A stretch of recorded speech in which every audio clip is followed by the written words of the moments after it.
लीजिए सुनिए सादत हसन मंटो की लिखी कहानी हारता चला गया, मेरी यानी समीर गोस्वामी की आवाज में। लोगों को सिर्फ जीतने में मजा आता है, लेकिन उसे जीतकर हार देने में लुत्फ आता है। जीतने में उसे कभी इतनी दिक्कत महसूस नहीं हुई, लेकिन हारने में अलबत्ता उसे कई दफा काफी तगोदो करना पड़ी। शुरू शुरू में बैंक की मुलाजमत करते हुए जब उसे ख्याल आया कि उसके पास भी दौलत के अंबार होने चाहिए, तो उसके अजीज व अकारिब और दोस्तों ने इस ख्याल का मज़हका उड़ाया था। मगर जब वो बैंक की मुलाजमत छोड़कर बंबई चला गया तो थोड़े ही अरसा के बाद उसने अपने दोस्तों और अजीजों की रुपए पैसे से मदद करना शुरू कर दी।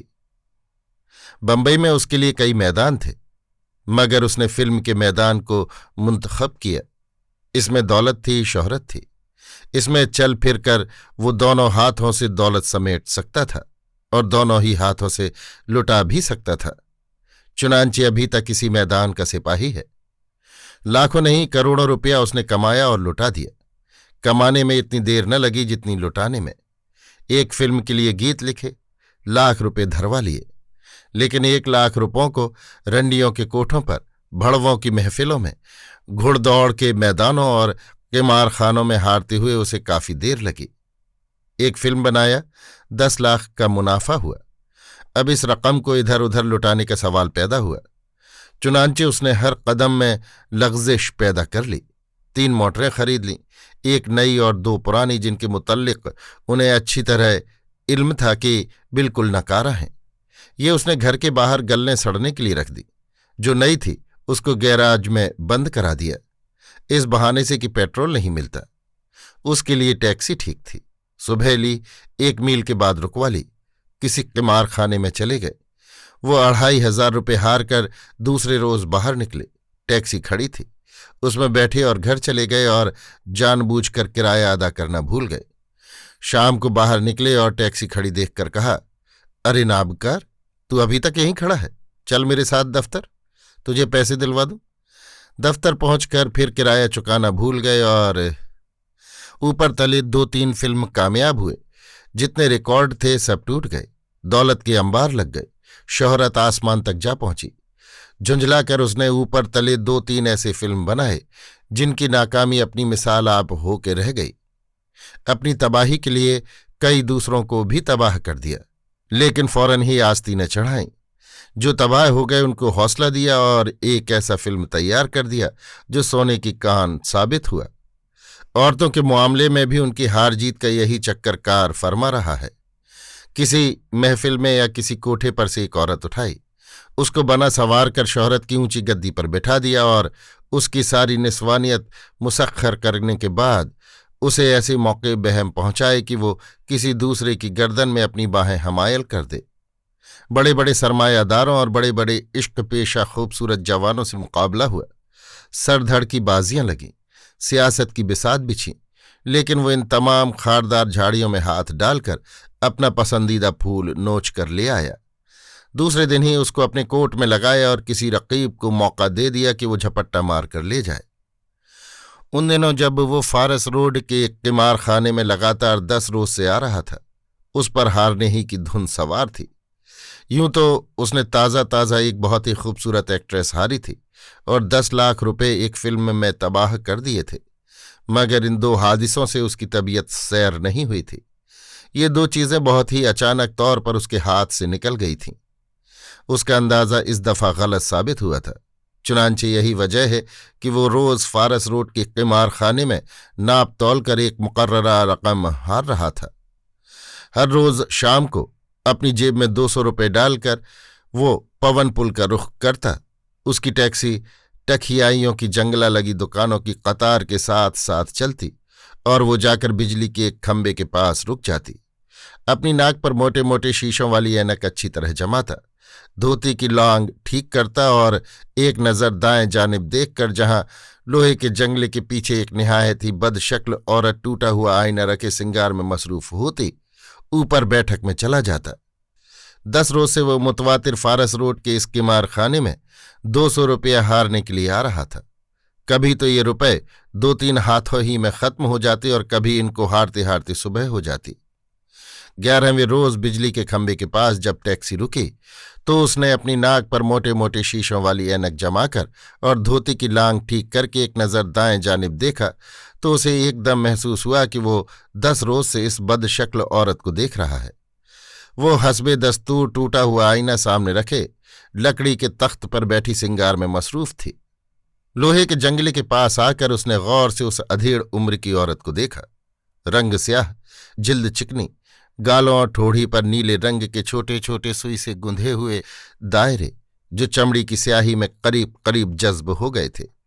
दांत बहुत ही बदनुमा, मसूड़े पान और तंबाकू से गले हुए। उसने सोचा इस औरत के पास कौन आता होगा।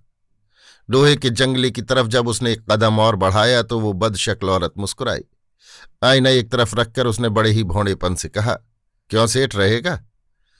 उसने और ज्यादा गौर से उस औरत की तरफ देखा जिसे इस उम्र में भी उम्मीद थी कि उसके गाहक मौजूद हैं। उसको बहुत हैरत हुई। चुनांचे उसने पूछा, भाई तुम्हारी क्या उम्र होगी। ये सुनकर औरत के जज्बात को धक्का सा लगा। मुंह बिसोर कर उसने मराठी जबान में शायद गाली दी। उसको अपनी गलती का एहसास हुआ। चुनांचे उसने बड़े खुलूस के साथ उससे कहा, भाई मुझे माफ कर दो, मैंने ऐसे ही पूछा था, लेकिन मेरे लिए बड़े अचंभे की बात है। हर रोज तुम सज धज कर यहां बैठती हो, क्या तुम्हारे पास कोई आता है। औरत ने कोई जवाब न दिया। उसने फिर अपनी गलती महसूस की और उसने बगैर किसी तजस्सुस के पूछा, तुम्हारा नाम क्या है। औरत जो पर्दा हटाकर अंदर जाने वाली थी रुक गई। गंगूबाई। गंगूबाई, तुम हर रोज कितना कमा लेती हो। उसके लहजे में हमदर्दी थी। गंगूबाई लोहे की सलाखों के पास आ गई। 6-7 रुपए, कभी कुछ भी नहीं। 6-7 रुपए और कभी कुछ भी नहीं। गंगूबाई के अल्फाज दोहराते हुए उन 200 रुपयों का ख्याल आया जो उसकी जेब में पड़े थे और जिनको वो सिर्फ हार देने के लिए अपने साथ लाया था। उसे मान एक ख्याल आया, देखो गंगूबाई, तुम रोजाना 6-7 रुपये कमाती हो, मुझसे 10 ले लिया करो। रहने के? नहीं, लेकिन तुम यही समझ लेना कि मैं रहने के दे रहा हूं। ये कहकर उसने जेब में हाथ डाला और 10 रुपये का एक नोट निकालकर सलाखों के अंदर से गुजार दिया। ये लो। गंगूबाई ने नोट ले लिया, लेकिन उसका चेहरा सवाल बना हुआ था। देखो गंगूबाई, मैं तुम्हें हर रोज इसी वक्त 10 रुपया दे दिया करूंगा, लेकिन एक शर्त पर। शर्त? शर्त यह है कि 10 रुपये लेने के बाद तुम खाना वाना खाकर अंदर सो जाया करो। रात को मैं तुम्हारी बत्ती जलती न देखूं। गंगूबाई के होंठों पर अजीब व गरीब मुस्कुराहट पैदा हुई। हंसो नहीं, मैं अपने वचन का पक्का रहूंगा। ये कहकर वो ऊपर क़िमार खाने में चला गया। सीढ़ियों में उसने सोचा, मुझे तो ये रुपए हारने ही होते हैं। 200 न सही, 190 सही। कई दिन गुजर गए। हर रोज हस्बे दस्तूर उसकी टैक्सी शाम के वक्त बिजली के खंभे के पास रुकती। दरवाज़ा खोलकर वो बाहर निकलता। मोटे शीशों वाली ऐनक में से दाएं जानिब गंगूबाई को आहनी सलाखों के पीछे तख्त पर बैठी देखता। अपनी धोती की लांग ठीक करता, जंगले के पास पहुंचता और 10 रुपये का एक नोट निकालकर गंगूबाई को दे देता। गंगूबाई उस नोट को माथे से छूकर सलाम करती और वो 190 हारने के लिए ऊपर कोठे पर चला जाता। इस दौरान में 2-3 मरतबा रुपया हारने के बाद जब वो रात को 11 बजे या 2-3 बजे नीचे उतरा तो उसने गंगूबाई की दुकान बंद पाई। एक दिन हस्बे मामूल 10 रुपये देकर जब वो कोठे पर गया तो 10 बजे ही फारिग हो गया। ताश के पत्ते कुछ ऐसे पड़े कि चंद घंटों ही में 190 रुपयों का सफाया हो गया। कोठे से नीचे उतरकर जब वो टैक्सी में बैठने लगा तो उसने क्या देखा कि गंगूबाई की दुकान खुली है और वो लोहे के जंगले के पीछे तख्त पर यूं बैठी है जैसे ग्राहकों का इंतजार कर रही है। टैक्सी में से बाहर निकलकर वो उसकी दुकान की तरफ बढ़ा। गंगूबाई ने उसे देखा तो घबरा गई, लेकिन वो पास पहुंच चुका था। गंगूबाई, ये क्या? गंगूबाई ने कोई जवाब न दिया। बहुत अफसोस है, तुमने अपना वचन पूरा न किया। मैंने तुमसे कहा था रात को मैं तुम्हारी बत्ती जलती न देखूं, लेकिन तुम यहां इस तरह बैठी हो। उसके लहजे में दुख था। गंगूबाई सोच में पड़ गई। तुम बहुत बुरी हो, ये कहकर वो वापस जाने लगा। गंगूबाई ने आवाज दी, ठहरो सेठ। वो ठहर गया। गंगूबाई ने हौले हौले एक एक लफ्ज चबाकर अदा करते हुए कहा, मैं बहुत बुरी हूं, पर यहां चांगली भी कौन है। सेठ, तुम 10 रुपए देकर एक की बत्ती बुझाते हो, जरा देखो तो कितनी बत्तियां जल रही हैं। उसने एक तरफ हटकर गली के साथ दौड़ती हुई जंगला लगी दुकानों की तरफ देखा। एक न खत्म होने वाली कतार थी और बेशुमार बत्तियां रात की कसीफ फिजा में सुलग रही थीं। क्या तुम ये सब बत्तियां बुझा सकते हो? उसने अपनी ऐनक के मोटे मोटे शीशों में से पहले गंगूबाई के सर पर लटकते हुए रोशन बल्ब को देखा, फिर गंगूबाई के मटमेले चेहरे की ओर गर्दन झुकाकर कहा, नहीं गंगूबाई नहीं। जब वो टैक्सी में बैठा तो उसकी जेब की तरह उसका दिल भी खाली था। अभी आप सुन रहे थे सादत हसन मंटो की लिखी कहानी हारता चला गया, मेरी यानी समीर गोस्वामी की आवाज में।